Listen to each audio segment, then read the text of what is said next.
This show is produced by the Hartman Media Company. For more information and links to all our great podcasts, visit hartmanmedia.com. If you thought making money on real estate was just for big spenders, well, you're in for a surprise. There are investments out there that require very little cash up front, yet have the potential for outstanding returns. Where are they? How do you get hooked up? Well, you're going to find out at the Jason Hartman Investor Seminar. You're going to learn everything you ever wanted to know about investing in real estate, but we're too afraid to ask. You'll learn about the best areas for cash flow, how to make money with tax-free income, how appreciation works, and so much more. You can even see how to get back the taxes you've paid for the last 5 years just by investing in real estate. You need to attend the next Jason Hartman Investment Seminar. You have to register soon because they're going to fill up fast. Visit jasonhartman.com. Welcome to the Creating Wealth Show with Jason Hartman. You're about to learn a new slant on investing, some exciting techniques, and fresh new approaches to the world's most historically proven asset class that will enable you to create more wealth and freedom than you ever thought possible. Jason is a genuine self-made multimillionaire who's actually been there and done it. He's a successful investor, lender, developer, and entrepreneur who's owned properties in 11 states, had hundreds of tenants, and been involved in thousands of real estate transactions. This program will help you follow in Jason's footsteps on the road to your financial independence day. You really can do it. And now, here's your host, Jason Hartman, with the complete solution for real estate investors. Alrighty, folks, we are 16 days away from 2026. Lots of us are wrapping up the year, but I have thoughts of 2026, and I thought I'd ask Mr. Jason Hartman what his thoughts are on 6 different variables, and we'll play a little over under and see what's going on. How you doing, Jason? Good, Michael. How you doing? It's good to see you. Oh, absolutely. People love these interactions and where we take it, but. So when I look out at 2026, kind of there's lots of key variables, but the one I think everybody is watching, including the Fed, is the unemployment rate. And obviously, as you know, there's lots of different unemployment rate, U3, U6, all of that. Yep. We're going to talk about the one that's often reported, which is called U3, which I think was last reported at 4.4, expected to go to 4.5. I think it comes out tomorrow. And what I want to ask you about 2026, Jason, is what's your gut tell you? Are we in a cycle where this is going to be rising in 2026? Will we touch 5%? Where do you think this thing goes in 2026? So who was it? I just read it this morning. I often conflate the two together, and they're different people. Mark Benioff and Reid Hoffman, tech executives, right? Yep. LinkedIn and Salesforce. One of them said that they laid off 4,000 people due to AI.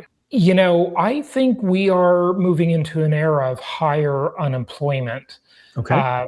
But I want to just recast the way people think of that, Michael, because, we've all been really worried about the tech and automation and especially artificial intelligence specifically. But I just want to remind everybody of some history here. Okay. In the early 70s, there were many predictions about how people would only have to work 3 or 4 days a week and leisure time would expand due to automation and technology. And now everybody is viewing this as a negative thing. Every new technology throughout history increases productivity and decreases employment for a short time at least. Mm-hmm. And then people figure out that they have more needs and wants because human needs and wants are insatiable. I always say on my podcast, my YouTube channel, you've heard me say it, you must watch old movies, watch old TV shows, listen to old music, read old books, okay? I always say, I've been saying that for 22 years now, okay? And lately I've been watching a lot of Alfred Hitchcock. That ran for 10 years, 1955 to 65. And it's just so interesting to look around people's surroundings and see what they had in their surroundings, right? In their homes, in their offices. Just look at the way people acted and interacted with each other. And it's so different than today. And back then, we could never imagine that people would have all these services and devices and products and gizmos and gadgets, and just take one area of it. Maybe take two areas that show the standard of living is massively increased. And that I'm going to take two areas that I just always think are kind of funny. I'm a pet lover, right? I love animals. I had a dog, passed away recently. But think of all the services and products people have for their pets, for their animals nowadays. Okay. And it is insane. Like the whole idea of taking your dog to a dog washer, or better yet, having one come to you in a mobile van and wash your dog. Like that's just an insane level of luxury, right? That is just, nobody ever thought of that, right? And then another one, just drive around your community, right? Because probably everybody watching and listening lives in a kind of a upper middle or higher end community. And you know what is a proxy for how well the economy is doing or how rich an area you're in?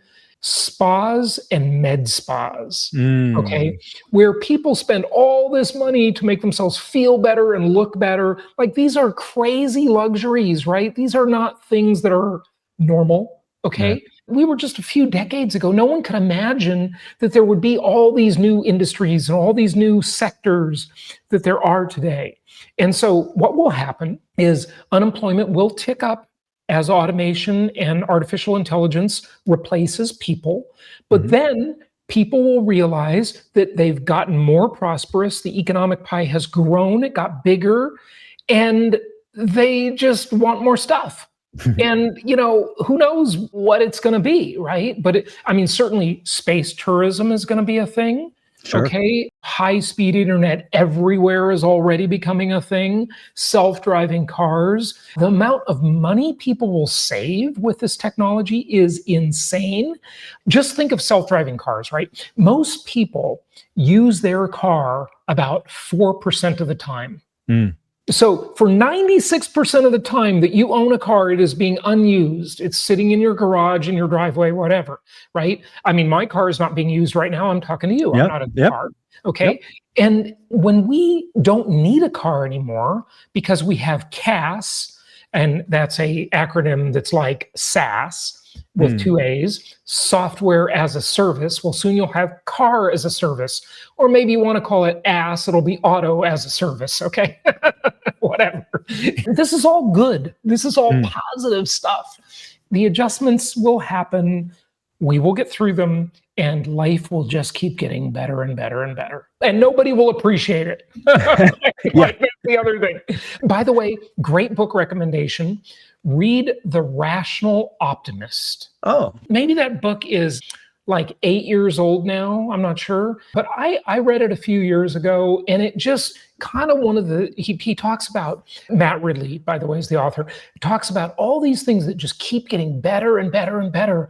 And like we all just take it for granted, know? And so I'm not too worried about the unemployment thing.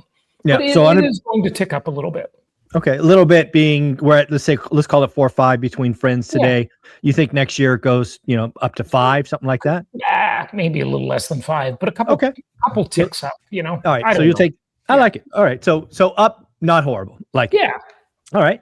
And by the way, that doesn't cause a foreclosure crisis. I talked about this extensively. I did a big research project on this. Because of the lock-in effect and because all of these low COVID era rates that people have, 25% of the country mortgage at or below 3%, 65% of the country mortgage at or below 4%. Wow. Their houses are super affordable. Their mortgage debt to income ratio is only about 17%. Yeah. Half of what they could qualify for. They could qualify for double the debt load, basically, right? So they can afford their house on the unemployment insurance. while Yeah. they figure out their next gig. Okay. You got to have tens of millions of distressed homeowners that become millions of distressed homeowners to have a crash. We are so far from that. It's not even funny. Their houses are so affordable. It's incredible. No, couldn't agree more. The next thing I think we got to talk about, obviously, we're in real estate space. It is a business that is funded on debt, and interest rates are a key component of that. We have interest rates today, I think, let's call it 6.2. Yep. Realtor.com put out an article thinking they're going to average 6.3 in 2026. What say you, Jason? Do you think we get a little more goodness on spreads? Do you think rates go sub 6? What do you think next year? Yeah, I'm more optimistic. I think we're going to see lower rates than that. I don't know why they would say we're going to be about the same all year. Powell's getting replaced. There's been tons of pressure on him for a very long time to lower rates, and he has capitulated a little bit. But here's the thing, before we talk about rates specifically, Michael, I want to talk about money supply and quantitative easing. Yep. So the Fed just switched gears literally 4 days ago and went into QE mode, okay, quantitative easing. So they are now, they were during the COVID era, the biggest investor on planet Earth. Okay, and they are now an investor again, buying up more assets.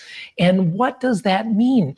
Remember, when it comes to mortgages and housing affordability, it's not just about interest rates. Interest rates are certainly one component, and they're the component most people see. But I would encourage everybody to go look up MCAI. Okay, that is the Mortgage Credit Availability Index that is published by the MBA, the Mortgage Bankers Association. Okay, the MBA. This is about the availability of credit. Now, the Fed's buying spree in their QE efforts, even if we don't see lower rates, which I think we will see lower rates, but even if we don't, they are buying up more assets, which pumps more money into the markets and into the economy. So it's not just about interest rates, but I do think we're going to see rates about lower than Realtor.com predicts. I think we're going to hover around 6 next year. Okay. I like it. Yeah, when you think about rates, the big question I have, and you're right, they stopped QT on December 1st. They started QE. Right now, I think it's like $30 or $40 billion, mainly on the front end, out to 3 years. My big question is, to your earlier point, Powell goes bye-bye. He gets replaced in May. And Trump's going to replace him with an easy money guy, much easier money than Powell. Yeah. No question. But the question I'm asking myself is, will it be so much easy money that the Fed starts buying mortgage-backed securities again? Will they buy MBS? And if they do that, rates are going way low. Oh my God! If that happens, the party is in full swing. If that happens, okay. And I don't know if that's going to happen. But throw my screen up there if you would, Michael. This is one chart you saw me post on Instagram, and you really liked it. So I wanted to just share it again. Remember, we took a baseline of 7%. This was about a year and a half ago. We did this study, and based on that, 55 million Americans can afford the median price home. 6.5, we're already below that. 2.8 million additional qualified buyers. We get to 6%, 5.4 million additional qualified buyers. Wow. Michael, as you well know, we only have about 800,000 homes on the market in the country. So if a third of any of these people enter the market, what do you think is going to happen, folks?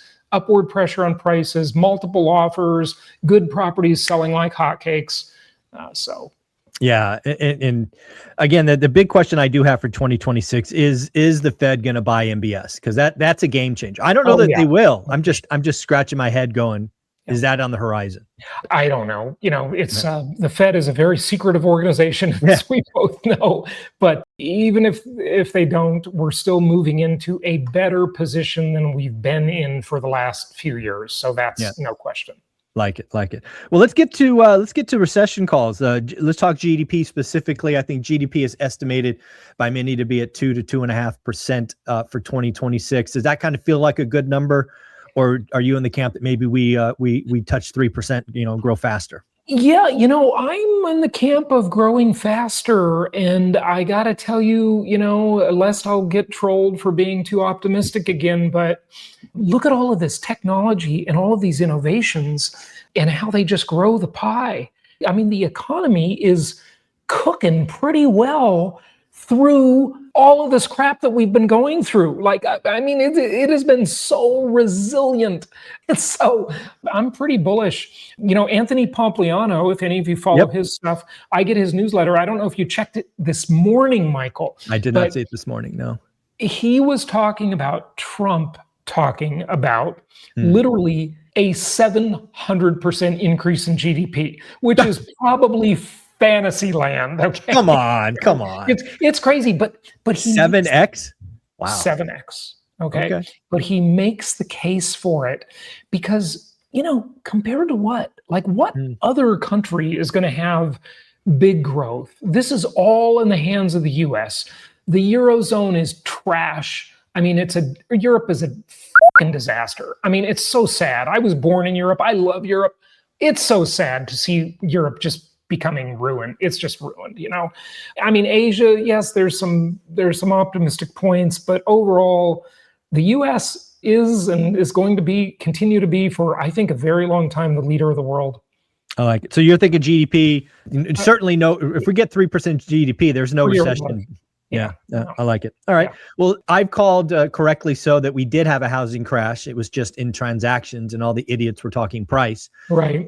I think we bottomed this year. I think August. I think you think September. Splitting hairs, about the same. Yeah. Let's say that we did 4 million in existing home sales in 2025. Yep. Where do you see that going in 2026? You think that goes up 5%, 10%? What do you think? Okay. So this slide shows you months of existing home supply, okay? And you can see that, everybody that wants to compare this with 2008 is a total idiot, okay? This is the kind of supply we had, like a year of supply, basically, back then. Now we have 4.4 months of supply. We are in the lower band of normal in terms of home supply, okay? And just remember, you can't have much increase in volume unless you get a good increase in inventory. Now, I do think we will see higher home sales next year, as you probably think.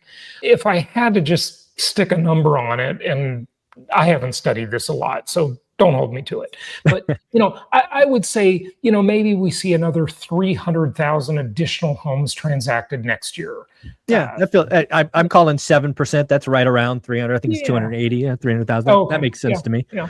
And then let's do the big one. We're going to close on price. Are you in the camp with doomers that we're going to have a 50% housing crash in 2026? Is that where you are? Oh my gosh, these doomers are out of their mind. They're just out of their mind. So no, I think we're going to see prices appreciate next year. And, if I had to say, I think it'll be a little better than it's been the last couple of years. Maybe I'll throw in at 3 or 4% appreciation. So far, as it stands, as of the last survey I read, we're up about 2.2% year over year. So I think next year will be better than that. I mean, why wouldn't it be better? Lower rates, easier money supply, quantitative easing, scarce inventory. I mean, what is going to make it a lot worse unless there's some big economic catastrophe that, we're not talking about? But yeah. And then the kind of last thing to kind of wrap this all together is the consumer, right? One of the things that, when I was getting my econ degree and later went back and got an MBA, I studied the consumer. So I've been thinking about the consumer for 30 plus years. And this K-shaped economy, right? We're being carried by 10%. Do we think that the bottom end of the K do they feel better next year? We obviously got the largest tax refunds coming, right? We're looking at an extra $1,000 to $2,000 for households because of no tax on tips and other things. Right. And maybe a tariff refund, right? Maybe. Yeah, maybe. Yeah. More stimmy checks coming in the mail. Yep. We know what people do with stimmy checks. Yep. But yeah, what do you think about the consumer? Are they just, they tapped out, or they're going to get a second wind? What do you think? Every year, Michael, and right around this time of year, we hear about how the consumer is tapped out. Yeah. The consumer can't do anymore. They're having to finance everything. And then we see that holiday sales keep beating expectations and beating the prior year, right? So, the doomers, they've always got their story, but somehow people seem to figure it out. The economy just keeps on chugging along. 6 ways to get out of this mess. Well, this is from the government perspective, okay? And this really is part of a longer thing that we should do a whole show on sometime maybe. But basically, look at the government is in massive debt. Okay, we've got these big spenders. We want to, we all know about the debt clock, and all of this massive debt the government has. And there's really no way out of it except inflation. That's the thesis here. So, the government could default on its promises, austerity measures, very politically unpopular. Nobody gets reelected when they do that. Politicians aren't going to do that. Raise taxes, mathematically impossible. There's just not enough taxes to raise to solve the problem. We could sell off assets. The country certainly has a lot of assets it could sell. Years ago, you might all remember we were talking about selling the ports to Dubai. That didn't happen. But, there's this talk, and we do sell off some assets. The Bureau of Land Management sells assets to, land to developers, and Trump is really behind that idea. But, there's that. Not going to solve the problem, but it could help. We could steal money. We could use our military to steal assets of other countries. That's really the history of the world right there. Okay, it's evil, it's awful, but it is what drew the map of the world. Okay, technological innovation. This is the good news. This is the positive thing. We talked about that earlier just a few minutes ago. I think there's a lot of reason to be very bullish there. But the most likely plan is the one they've been engaging in for a very long time, and it makes sense. And that is to simply inflate our way out of the mess, meaning that the government's promises and its debts can be paid back in cheaper dollars as we devalue the currency and debase the currency. Think about it. If the US owes $1 trillion to China and 10% inflation occurs, that might occur in 1 year under Biden or 3 years under Trump, okay, right? But it happens, 10% happens over whatever time period. That means the US got a $100 billion discount on the debt it owes to China. Now, why are we talking about this? And Michael, where I'm going. Inflation-induced debt destruction, the hidden wealth creator for real estate investors. This is the thing that happens on all of those mortgages that you owe behind the scenes. You keep paying them back in cheaper dollars, and that keeps making you richer. So it's an incredible thing. I love it. Again, I have always said inflation's a feature, not a bug. Invest like it. Inflation, debt destruction is the way to go. Thank you, buddy. Appreciate you. All right. Happy investing, Michael. Thank you so much for listening. Please be sure to subscribe so that you don't miss any episodes. Be sure to check out the show's specific website and our general website, hartmanmedia.com, for appropriate disclaimers and terms of service. Remember that guest opinions are their own, and if you require specific legal or tax advice or advice in any other specialized area, please consult an appropriate professional. And we also very much appreciate you reviewing the show. Please go to iTunes or Stitcher Radio or whatever platform you're using and write a review for the show. We would very much appreciate that. And be sure to make it official and subscribe so you do not miss any episodes. We look forward to seeing you on the next episode.